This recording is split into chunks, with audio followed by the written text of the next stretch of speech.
ഐക്യരാഷ്ട്രസഭയിൽ ഭാരതത്തിന് ഉടൻ സ്ഥിരാംഗത്വം നൽകണമെന്ന് സ്റ്റേറ്റ് സെക്രട്ടറി ആന്റണി ബ്ലിങ്കൻ തുറന്ന നിലപാടെടുത്തതിന് പിന്നിൽ അമേരിക്കയെ കൊണ്ട് അത് പറയിപ്പിച്ചതിന് പിന്നിൽ നമ്മുടെ പ്രധാനമന്ത്രി നരേന്ദ്രമോദിയുടെ നയതന്ത്ര കഴിവ് തന്നെയാണ്.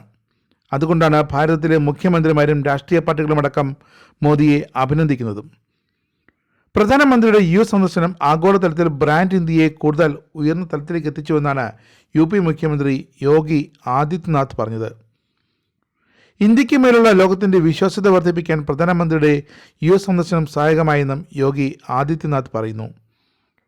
ഇന്ത്യ, ജർമ്മനി, ജപ്പാൻ തുടങ്ങിയ രാജ്യങ്ങൾക്ക് UN സെക്യൂരിറ്റി കൗൺസിലിൽ സ്ഥിരാംഗത്വം നൽകണമെന്ന് കാലങ്ങളായി അമേരിക്ക ആവശ്യപ്പെടുന്നുണ്ട്.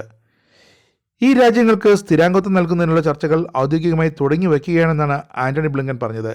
അടിയന്തരമായി UN സെക്യൂരിറ്റി കൗൺസിൽ സ്ഥിരാംഗത്വം 3 രാജ്യങ്ങൾക്ക് നൽകണമെന്നും ആന്റണി ബ്ലിങ്കൻ UN ഫ്യൂച്ചർ സമ്മിറ്റിലാണ് വ്യക്തമാക്കിയത്. പുരോഗതി നേടുന്ന രാജ്യങ്ങളുടെ സാന്നിധ്യം അന്താരാഷ്ട്ര സംഘടനകളിൽ അനിവാര്യമാണ്. 1945 ലോകമല്ല ഇപ്പോൾ നിലനിൽക്കുന്നതെന്നും നാളേക്കുള്ള ദീർഘവീക്ഷണം ഇക്കാര്യത്തിൽ അനിവാര്യമാണെന്നും ബ്ലിങ്കൻ പറയുന്നു. പ്രധാനമന്ത്രിയുടെ സന്ദർശനം ഇന്ത്യയെ വീണ്ടും ലോകത്തിന്റെ നെറുകയിൽ എത്തിച്ചിരിക്കുന്നെന്നാണ് യോഗി ആദിത്യനാഥ് വിശേഷിപ്പിച്ചത്. പ്രധാനമന്ത്രിയുടെ സന്ദർശനം ഇന്ത്യ അമേരിക്കൻ ബന്ധം കൂടുതൽ ദൃഢപ്പെടുത്തി. ശക്തി എന്ന പേരിൽ സെമി കണ്ടക്ടർ ഫാബ്രിക്കേഷൻ പ്ലാന്റിനും ഇരു രാജ്യങ്ങളും കൈകോർത്തിട്ടുണ്ട്. ക്വാഡ് ഉച്ചകോടിയിൽ സെർവിക്കൽ ക്യാൻസർ പ്രതിരോധത്തിനായി $7.5 മില്യൺ സാമ്പത്തിക പിന്തുണ ഇന്ത്യക്ക് നൽകാൻ സാധിച്ചു. ആരോഗ്യ മേഖലയിൽ ഇന്ത്യ എത്രത്തോളം വളർന്നുവെന്നത് ഇതിലൂടെ വ്യക്തമാകും. പ്രതിരോധ മേഖല ശക്തിപ്പെടുത്തുന്നതിനായി 31 MQ-9B Sky Guardian, Sea Guardian ഡ്രോണുകൾ വാങ്ങാനുള്ള നീക്കത്തിലാണ് ഇന്ത്യ. ഇത് സംബന്ധിച്ച വിഷയങ്ങളും ഇന്ത്യ അമേരിക്ക ഉഭയകക്ഷി വിഷയങ്ങളുടെ ചർച്ചകളുടെ ഭാഗമായിരുന്നു. ഉക്രൈൻ റഷ്യ സംഘർഷങ്ങൾ പരിഹരിക്കുന്നതിന്റെ ഭാഗമായി എല്ലാ രാജ്യങ്ങളും ഇന്ത്യയുടെയും പ്രധാനമന്ത്രി നരേന്ദ്രമോദിയുടെയും സഹായം തേടുകയാണിപ്പോൾ. യുദ്ധം അവസാനിപ്പിക്കാൻ പുതിനുമായും സെലൻസ്കിയുമായും നടത്തിയ ചർച്ചകൾ നരേന്ദ്രമോദിയുടെ നിർണായകമായ ഇടപെടലുകൾ തന്നെയാണ്. ഇതിനിടെ പ്രധാനമന്ത്രിയുടെ സന്ദർശനത്തെ BJPയുടെ സഖ്യകക്ഷികളും പ്രശംസിച്ചു. പ്രധാനമന്ത്രിയെയും അദ്ദേഹം നടത്തിയ ത്രിദിന സന്ദർശനത്തിനെയും പ്രശംസിച്ചാണ് ഇപ്പോൾ നേതാക്കൾ രംഗത്തെത്തിയത്.